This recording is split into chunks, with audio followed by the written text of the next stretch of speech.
ආයිබෝන් හැමෝටම අපි දැන් පසු කරමින් ඉන්නේ 2026 අවුරුද්ද ඉතාමත් තීරණාත්මක කාල පරිච්ඡේදයක්. විශේෂයෙන්ම මේ එළඹෙන සැප්තැම්බර් මාසයේ ඉඳන් ඉදිරියට විශ්වයේ සිදුවන ග්‍රහ මාරුවීම් සහ ග්‍රහයන්ගේ නැකත් මාරුවීම් එක්ක අපේ රටට දේශපාලනයට වගේම ඔබේ ලග්නයට වෙන්නේ යන්නේ මොකක්ද? ජ්‍යොතිෂයේ සඳහන් වෙන්නේ නිකම්මනේ සැප්තැම්බර් මාසයේ ඉඳන් ක්‍රියාත්මක වෙන මේ දැවැන්ත ග්‍රහ බලපෑම නිසා රටේ ඉහළම පුටුවල ඉන්න ප්‍රබලයන්ගේ සිරස රත් වෙන තීරණ කිහිපයක් ලැබෙන්න නියමිතයි. අද අපි කතා කරන්නේ සැප්තැම්බර් මාසයේ සිට ඉදිරියට මේ මහා ග්‍රහ මාරුව වෙන්නේ කෝටිපති යෝග උදාවන සරසවි සහ සිරි දෙවියන්ගේ ආශිර්වාද ලැබෙන ලග්න හතර මොනවාද? ඒ වගේම පරිස්සම් විය යුතු ලග්න මොනවද කියන එකයි. වීඩියෝ එක අන්තිම වෙනකම් අනිවාර්යයෙන්ම බලන්න.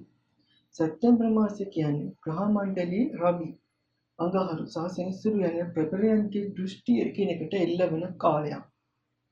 ජ්‍යොතිෂයේ විග්‍රහ වන විදියට රවිගේ සහ අඟහරුගේ මේ ඡණ්ඩ බලපෑම නිසා සමාජයේ සහ දේශපාලන කරගිය නොසිතූ විදිහේ උණුසුම් තත්ත්වයන් නිර්මාණය වෙනවා. මෙතෙක් කල රහසින් කරපු බොහෝ දේවල් එළිපිට ප්‍රකාශ වීමට පටන් ගන්නවා. විශාල දේශපාලන තීන්දුව, නීතිමය ක්‍රියාමාර්ග සහ නීතිය හමුවේ ප්‍රබලයින් අසරණ වන අවස්ථා ඉදිරි මාස කිහිපය තුළට අපිට බලා ගන්න පුළුවන් වෙනවා. ඒ වගේම මේ ග්‍රහ මාරුවත් එක්ක රටේ යහපත්ව තිබුණු ආර්ථිකය සහ සමාජීය ගැටලු කිහිපයක් නැවත මතුවෙන්න පුළුවන්.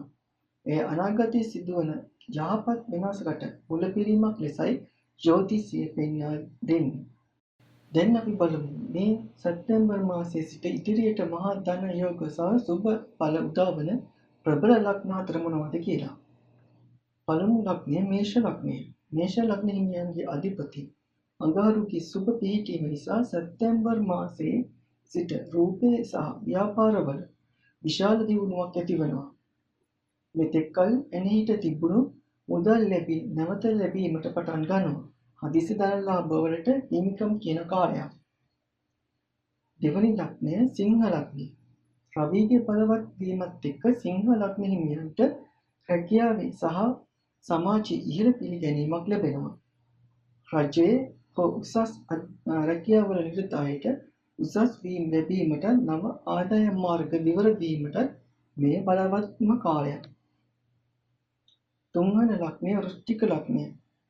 වෘශ්චික ලග්න හිමියන්ට ඉදිරි මාස කිහිපය කියන්නේ අනපේක්ෂිත ලෙස මුදල් සහ දීප්‍ර ලැබෙන කාලයකට. විදේශ ගමන් ඉඩකඩම් ලැබීම වගේ පැවතින නීතිමය ප්‍රශ්න විසඳී ජයග්‍රහණය ලැබෙනවා. හතරවෙනි ලග්නය මකර ලග්නය. සෙනසුරුගේ යහපත් දෘෂ්ටිය නිසා මකර ලග්න හිමියන්ගේ ව්‍යාපාරික කටයුතු සාර්ථක වෙනවා. දීර්ඝ කාලයක් තිස්සේ තිබුණු ණය බරින් නිදහස් වීමටත් ස්ථිර දේපළක් ගොඩනගා ගැනීමටත් සැප්තැම්බර් සිට මඟ පෑදෙනවා. මේ අතර මිථුන, කන්‍යා සහ මීන යන ලග්න හිමියන් ඉදිරි මාස කිහිපයේදී තමන්ගේ සෞඛ්‍ය සහ මුදල් ගනුදෙනු ගැන ටිකක් පරිස්සම් විය යුතුයි. හදිසි කෝපය නිසා පාඩු සිදුවිය හැකි බැවින් ඉවසීමෙන් කටයුතු කිරීම ඉතාමත් වැදගත්. මේ සඳහා සිදු කළ යුතු වත්පිළිවෙත් මේ ග්‍රහඵල දුරු කරගෙන සුබ ඵල වැඩි කර ගැනීමට සැප්තැම්බර් මාසයේ මුල් සතියේ සෙනසුරාදා දිනක බෝධි පූජාවක් තබා එළඟි තෙල් පහනක් දැල්වීමෙන් හෝ අසරණ අයට ආහාර හෝ දානමය වස්තු පරිත්‍යාග කිරීමෙන් ඉතාමත් යහපත් වෙනවා.